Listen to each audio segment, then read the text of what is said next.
साबिक lieutenant general Faiz Hamid को 14 साल कैद बामुशक्कत की सजा सुनाती गई।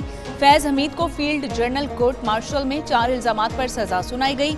सियासी सरगर्मियों में मुलविस होना, ऑफिशियल सीक्रेट एक्ट की खिलाफ वर्जियां जो रियासत की सलामती और मुफादात के लिए नुकसानदेह हैं, इख्तियारात और सरकारी वसाइल का गलत इस्तेमाल और बाज़ अफराद को बिला जवाज नुकसान पहुंचाने के इल्जामात शामिल। फैज हमीद को तवील और जामिया कानूनी कार्रवाई के बाद तमाम इल्जामात में कसूरवार पाया गया।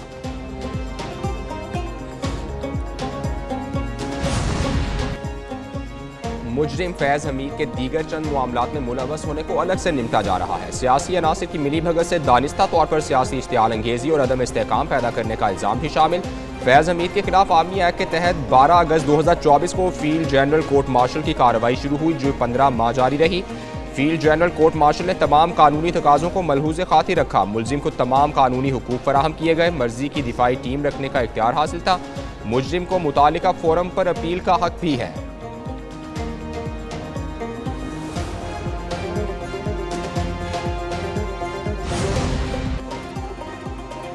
फैज हमीद को 15 माह के कानूनी अमल के बाद सजा सुनाई गई। इंसाफ का सारा अमल और इदारे उनको मुयस्सर हैं। वजीर दिफा ख्वाजा आसिफ कहते हैं कि फैज को आर्मी कोर्ट ऑफ अपील्स फिर आर्मी चीफ के पास अपील का हक मौजूद है। फौज के कानूनी अमल के बाद हाई कोर्ट भी जा सकते हैं। नवाज शरीफ का पानामा में नाम नहीं था, सीधा सुप्रीम कोर्ट में केस शुरू हुआ। नवाज शरीफ को नाअहल करार देकर वजारत उस्मा से हटाया गया। फिर पाकिस्तान की तबाही शुरू हुई। बानी पीटीआई को बचाने के लिए 9 मई बर्पा किया गया। वो फैज और बानी पीटीआई की मुश्तरका वारदात थी जो कामयाब ना हुई। तालिबान की पुष्पनाही और दहशतगर्दी के जरिए कोशिशें आज भी जारी हैं। फैज हमीद ने ताकत के नशे में हलफ की खिलाफ वर्जी की। साबिक लेफ्टिनेंट जनरल फैज हमीद के खिलाफ फैसला तारीखी है। फैज हमीद के खिलाफ मजीद तहकीकात और ट्रायल होना चाहिए। चेयरमैन पीपल्स पार्टी बिलावल भुट्टो जरदारी की चिन्योट में मीडिया से बातचीत। कहते हैं बानी पीटीआई मुकाफात अमल से गुजर रहे हैं। बानी पीटीआई ताकत के नशे में धमकियां देते थे। खैबर पख्तूनख्वा में गवर्नर राज लगाने के हवाले से अभी बाकायदा तौर पर कोई बात नहीं हुई। खैबर पख्तूनख्वा में गवर्नर राज का आईनी ऑप्शन मौजूद है। तहरीक इंसाफ की सियासत गवर्नर राज जैसे हालात पैदा कर रही है।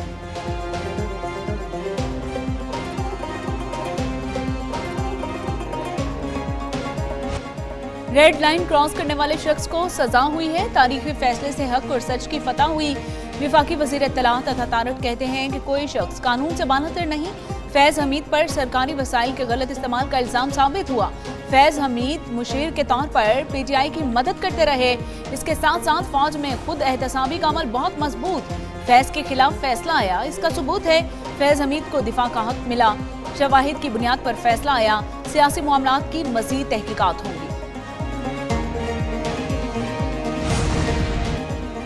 फैज हमीद के साथ शरीक लोगों को भी मिलिट्री ट्रायल होना चाहिए। फैज हमीद के साथ सियासी सरगर्मियों में मुलवस लोगों को भी सजा मिलनी चाहिए। मुशीर वज़ीर आज़म राना सनाउल्ला कहते हैं 9 मई के वाक़े में भी फैज हमीद के मुलवस होने की अफवाहें थीं। फैज हमीद ने जिस तरह सरकारी वसाइल इस्तेमाल किए उसकी मिसाल नहीं मिलती। फौज जैसे इदारे में डिसिप्लिन और एहतसाब का निज़ाम बहुत मजबूत। फैज हमीद को सजा होना खुशाइन है। राना सनाउल्ला ने मजीद कहा कि उनके खिलाफ मुकदमे में भी फैज हमीद मुलवस थे।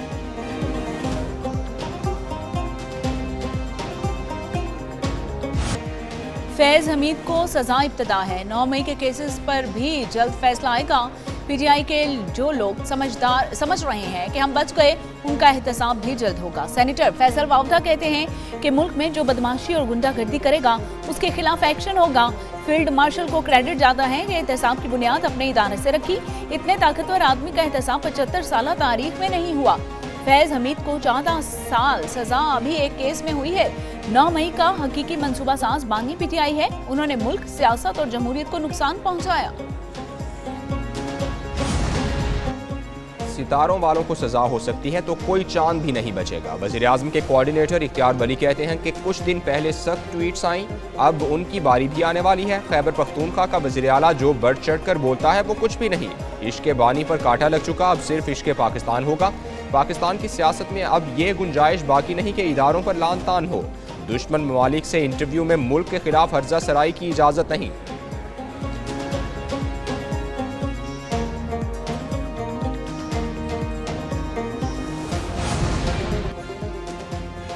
फैज हमीद की सजा बताती है कि फौज में एहतसाब का निज़ाम मौजूद है और मजबूत है। ये दीगर तमाम लोगों के लिए एक सख्त पैगाम है। माहिर कानून एहसन भून कहते हैं कि फौज की तरह सियासी जमातों में भी एहतसाब का निज़ाम होना चाहिए। सियासतदानों और ब्यूरोक्रेसी को भी खुद एहतसाबी पर अमल पैरा होना चाहिए। करप्ट लोगों के लिए फैज हमीद को सजा मिलने से ज्यादा बेहतर पैगाम नहीं हो सकता। आइंदा दिनों में इस तरह के और भी फैसले आएंगे।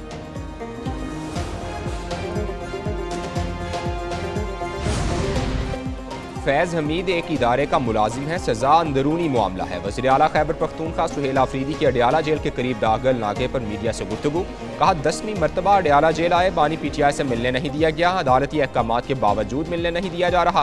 पुलिस ने बैरियर्स लगा दिए। एक सूबे के वज़ीर आला के साथ ऐसे रवैये से क्या पैगाम जाएगा।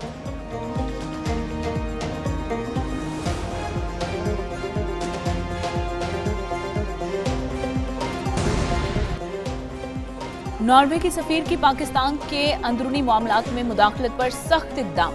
दफ्तर खारजा ने सख्त तरीन अल्फाज में डिमार्श जारी कर दिया। एक आज़ाद, खुद मुख्तार और कानून पर अमल दरामद करने वाली हार्ड स्टेट क्या होती है, पाकिस्तान ने वाज़े कर दिया। नॉर्वे के सफीर ने सुप्रीम कोर्ट में ईमान मज़ारी केस की समाअत में शिरकत करके सिफारती हद से तजावुज़ किया। इक़दाम पाकिस्तानी अदालती मामलात में मुदाखलत और वियना कन्वेंशन की खिलाफ वर्जी है। पाकिस्तान अंदरूनी मामलात में मुदाखलत बर्दाश्त नहीं करेगा।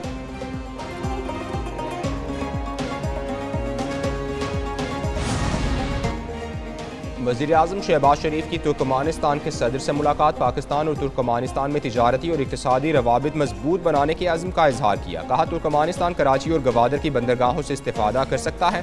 शहबाज शरीफ का ईरान में जंग के दौरान पाकिस्तानियों के इनक़िलाब में मदद पर तुर्कमान क़यादत से इजहार तशक्कुर। तुर्कमान सदर ने पाकिस्तान के साथ ताउन बढ़ाने की ख्वाहिश जाहिर की। वज़ीर आज़म बैनुल अक़वामी फ़ोरम में शिरकत के लिए वफ़द समेत अशकाबाद पहुँचे।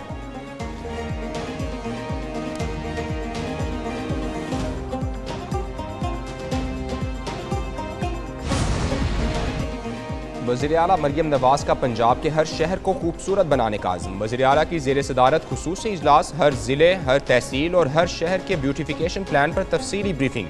ब्यूटिफिकेशन प्लान फेज़ की तकमील के लिए फरवरी से मई तक का हदफ मुकर्रर।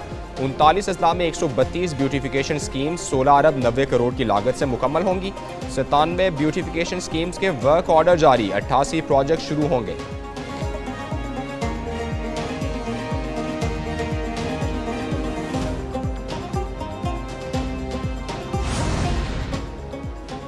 कराची में ट्रैफिक पुलिस एक कदम और आगे। शहर में ड्रोन के जरिए ई चालान का सिलसिला शुरू कर दिया गया। सदर, ज़ेबुनिसा स्ट्रीट, एम्प्रेस मार्केट और अतराफ के इलाकों में ड्रोन की परवाज। ट्रैफिक पुलिस और सेफ सिटी अथॉरिटी के नुमाइंदों ने ड्रोन के जरिए नो पार्किंग के खिलाफ वर्जी पर चालान किए।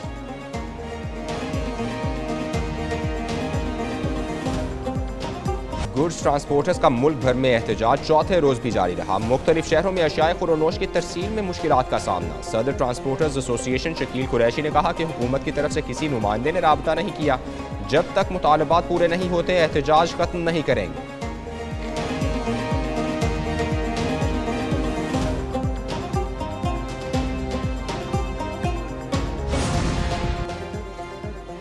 मार्का हक जीत लिया, मुएशियत का मार्का जीतना है। UBG के patron in chief SM Tanveer कहते हैं कि एशिया के टाइगर बन चुके, अब मुआशरी टाइगर बनना है। शरह सूद 11% से कम करके 7% पर क्यों नहीं लाई जाती? हुकूमत पर 54 ट्रिलियन रुपए का कर्ज है, 2 ट्रिलियन सूद की मद में अदा कर रही है, जबकि बिजली के कैपेसिटी चार्जेस बढ़ रहे हैं। घरों में सोलर पर इन्हसार मजीद बढ़ रहा है।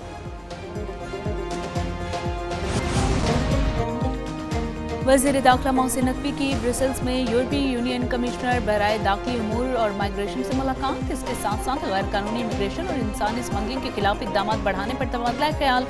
यूरोपीय कमिश्नर का पाकिस्तान से गैर कानूनी तौर पर यूरोप जाने की कोशिशों में 47% कमी पर ख़राज तहसीन। मुनशियात स्मगलिंग के खिलाफ भी मुश्तरका हिकमत अमली मजीद मजबूत बनाने पर जोर दिया गया। वज़ीर दाखिला मोहसिन नकवी की ब्रसेल्स में उर्दन के हम मनसब से भी मुलाकात हुई। इंसदाद मुनशियात, पुलिस ट्रेनिंग और सिक्योरिटी ताउन बढ़ाने पर इत्तफाक हुआ।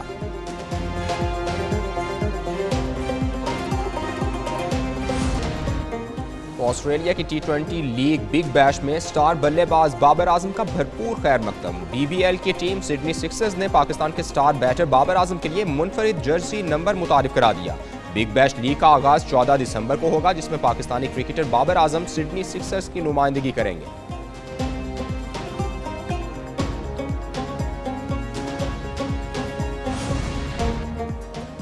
और लंदन के बाद न्यूयॉर्क में भी पीएसएल रोड शो करने की तैयारी। पीसीबी के मुताबिक न्यूयॉर्क में पीएसएल रोड शो 13 दिसंबर को शाम 4 बजे होगा। न्यूयॉर्क के पीएसएल शो का बाकायदा शेड्यूल भी जारी कर दिया गया।